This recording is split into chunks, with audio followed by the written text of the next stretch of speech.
Hello everyone, welcome to the Literary and Jury Charge of the 120 class. We're going to start out with some jury charge. The subject is arson. Okay, here we go. Ready? Ladies and gentlemen, the plaintiff in this case is charged by the defendant with having committed a criminal act, the act of arson.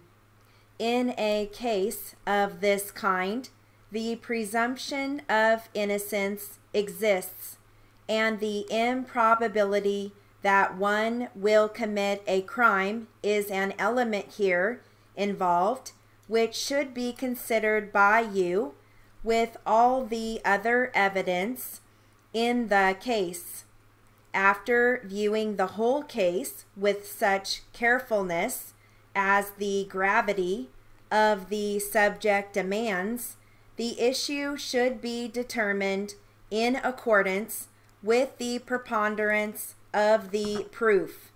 A fraud is never presumed and must be proved. If the fire was seen to break out in two or more places at about the same time, at points distant from each other, it is for you to say whether or not those fires were started by human agency or whether it was accident or misfortune that started them. That is a question of fact for you to determine. The principal question in this case is whether or not the fire originated by any act, design, or procurement on the part of the plaintiff or through any act done or suffered by his privity or with his consent. In deciding this question, you should take into account every fact and incident connected with the fire and subsequent transactions as detailed in the evidence. However, if you have heard any evidence in this case, which the court afterwards struck out, you are to wholly disregard such evidence in arriving at your verdict.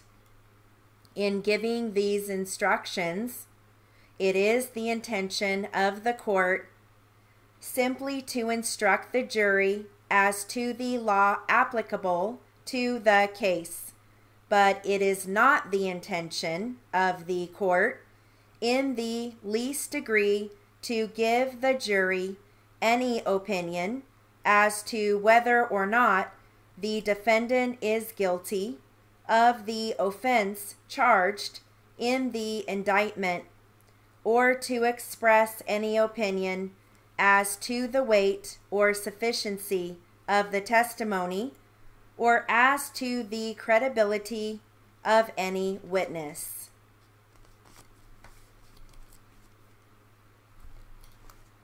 All right, I've got some food descriptions.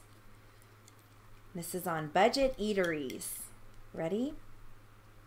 Our annual selection for great fare at bargain prices. Dr. Grubbs, 353 West Bonita Avenue, Claremont, 909-621-6200. College kids tend to consume plenty of greasy, deep-fried fast food, but Claremont Village's Dr. Grubbs offers some healthful options for cash-strapped students or anybody on a budget. The versatile multicultural menu provides various fire-grilled proteins customized with a choice of side dishes and nearly a dozen sauces. Grilled salmon at $7.49 pairs well with creamy dill yogurt or peanut sauces and a side of light as air Moroccan couscous. shrimp at $6.49, or chicken at $5.49, both blackened but mild. Work well with a Caribbean-inspired sweet and spicy mango vinaigrette and honey mustard sauce, respectively. Grilled cheese dippers, essentially mini slices of nostalgic grilled cheese sandwiches served with a thick tomato basil soup for dipping, are great to share.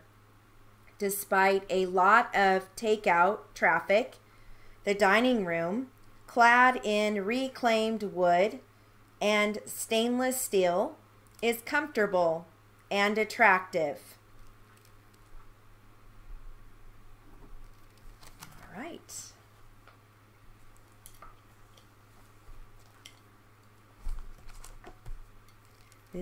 This next section is on legal terms, and then I've got a paragraph for you. Okay, so here are your legal terms. Ready? Trustee, referee, creditors, bankruptcy. I like to write that as B-R-U-P-T-S. That's how I write it, B-R-U-P-T-S. Bankrupt. Again, I squeeze that, B-R-U-P-T, brupt.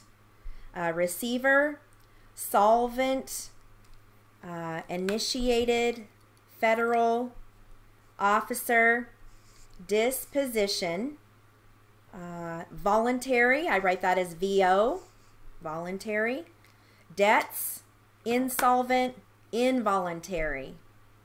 All right, here we go. A person who is unable to pay his debts is called a bankrupt. Federal courts have been established to handle bankruptcy cases. A voluntary bankruptcy proceeding is initiated by the bankrupt party. When the creditors of the bankrupt party start the bankruptcy proceedings, it is called involuntary bankruptcy.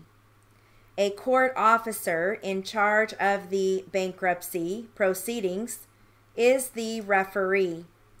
A receiver follows the orders of the court when disposition of property is necessary. A party is solvent when he can pay his debts, and insolvent when he cannot pay his debts. A trustee holds the bankrupt's property for the creditor's benefit.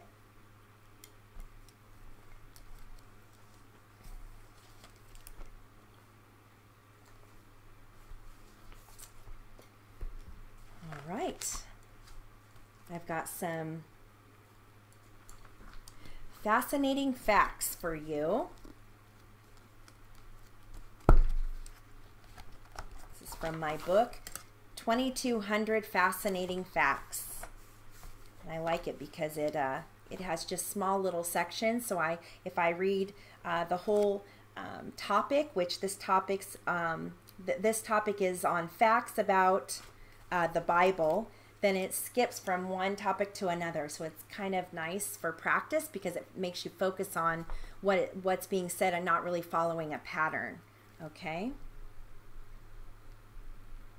All right. Here we go.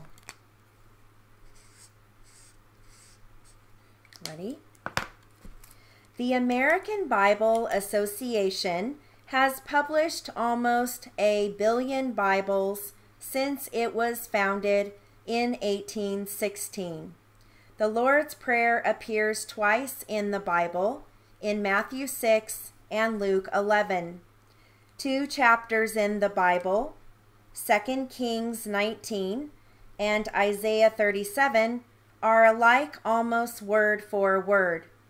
The shortest verse in the Bible consists of 2 words, Jesus wept, in John 11:35. The King James Version of the Bible has 50 authors, 66 books, 1,189 chapters and 31,173 verses.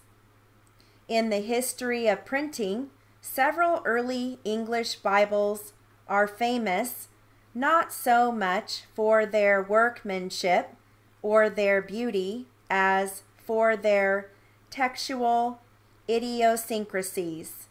A few famous examples, much sought after by rare Bible collectors, are the Breeches Bible, 1560, so named because it states that Adam and Eve sewed fig tree leaves together and made themselves breeches. The Bug Bible, 1551, so named because of an incorrect translation of a line in the 91st Psalm. The line, "Thou shalt not be afraid for the terror by night," reads, "Thou shalt not be afraid of any buggies by night." The Treacle Bible, 1568, so named because it uses the word treacle for balm in the line, "Is there no balm in Gilead?" And then I meant to say for the Breeches Bible, I think I said breeches, but I meant breeches. So, correction on that. The Breeches Bible. All right, just some fun facts there from my book. I've got some Congressional Record.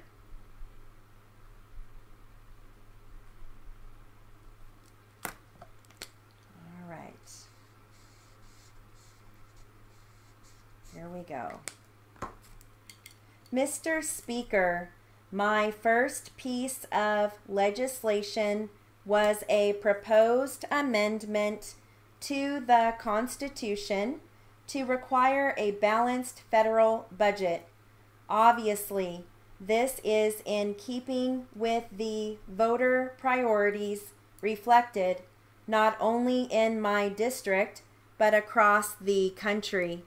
My bill was one of several that was introduced during the 98th Congress, which reflected a sense of national priorities. Now, as we are entering the 99th Congress, I sense an even stronger national mandate to limit the spending of the federal government and require more diligent adherence to fiscal responsibility by our national legislators. Today, I am introducing a proposed constitutional amendment to require a balanced federal budget and to assure that the budget will be balanced by putting a lid on federal spending, not by increasing the tax burden of the American people. My resolution would require the gradual elimination of deficit spending within 30 months of ratification. My resolution would prohibit federal expenditures from exceeding revenues in subsequent years. As critical as the need to reduce excessive government spending and eliminate a deficit from 3 years ago, it is even more critical today. We are confronted with double-digit inflation and record high interest rates that are crippling the economy. The majority of Congress has professed support for a balanced budget. 35 states have already approved measures that call for a constitutional convention to draft a constitutional amendment to balance the federal budget. The people have demanded action, and this Congress can respond to their pleas. Our elected officials must exercise fiscal responsibility. I urge my colleagues to channel their energy and attention toward this goal in the opening days of the 99th Congress.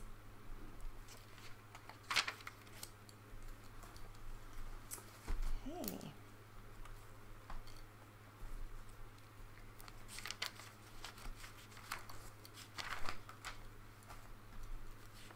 We're going to cover some Latin and French words. So I will give you the words and then we will go through the paragraph. Okay. All right. Here we go. Ready? We've got animus furandi, de novo, pandetta lita, or it's also pronounced pandetta lite, sotto voce, and then the last one, there's actually 3 different ways to say the last one. We've got viva voce, you can say viva voce, or viva voce. So I looked it up. There's 3 different ways that you can say that, okay? All right, here we go. Ready? Animus furandi means with the intent to steal. The goal of animus furandi is to permanently deprive an owner of his property. De novo means anew or fresh. De novo usually refers to trial de novo. Another term for pending litigation is pende lite. Pendenti lite means during the pendency of the lawsuit. Alimony, pendente lite, is temporary alimony that is court-ordered during the pendency of a divorce action. Voce means voice. Sotto voce means in a soft voice, so as not to be overheard. The term viva voce examination is very similar to oral examination.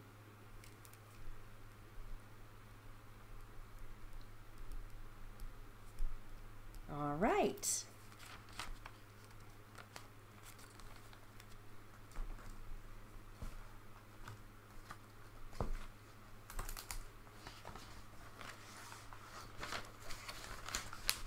I've got an article here on funny about mom and me, but I forget. Here we go. It's official. I've become my mother. I came to the startling conclusion that a metamorphosis had occurred when I realized I could not remember a single piece of juicy gossip, hot tip, or innuendo. I could not recall in what city I had heard it or whom I was with when the bombshell dropped. For weeks now, my conversations have gone like this. I just heard something about him. What was it? I think it was horrible. Or was it? Maybe it was his brother. And I have been misplacing things, such as the car. I know I parked in this lot. I'm sure I did, I say in a panic. It has been an awful transition for someone who was once known as the human computer. My boyfriend did not have a chance. Come on, Lynn. I've only been late 4 times. You've been late 17 times, beginning on March 12. Would you like the other dates? My childhood was a series of bewildering conversations with my mother. Kids, I want you to take the clothes out of the dryer, and she would say, and then she'd trail off. And then what? We asked. What was I talking about? She would ask. She would misplace the deed to the house and life insurance policies and report cards that had to be signed and returned to the teachers the next morning. A blank look would cross over her face, and then a feeling of distress when someone would ask for the items. She would sit down and pray to Saint Anthony, the patron saint of lost articles. I am sure his time was so occupied with my mother that not a single other Catholic ever got his or her request through. My mother would find the credit card she was looking for in a metal container in the hall closet, along with the car keys that had disappeared 2 years ago. I told you if you gave me enough time, I'd find it, she would triumphantly say. But she knew her victory was short-lived, and it would be only a matter of days before she would forget what night she played bunco, or which of the kids was staying overnight with friends. My mind, she would say, I'm losing my mind. And she knew the source. It came from her mother's side of the family, which was cursed with a lethal combination of premature aging and longevity. I hope none of you inherit this, she would say, when trying to recall where she had left the baby. If I'm like this when I'm 35, can you see what I'll be like when I'm 70? We kids looked at each other in horror. I figured I had a 1 in 4 chance. My mother's father was wonderfully lucid when he died in his 90s. My father's parents do fine, but here I am, 31, and already forgetting my nephew's birthdays, to go to work in the morning, and that bridge out signs spell danger. I called my mother. Sit down, I told her. You won't believe it. What? She asked. I can't remember, but I know it's something you'll get a kick out of. All right, and that concludes our literary and jury charge for the 120 class.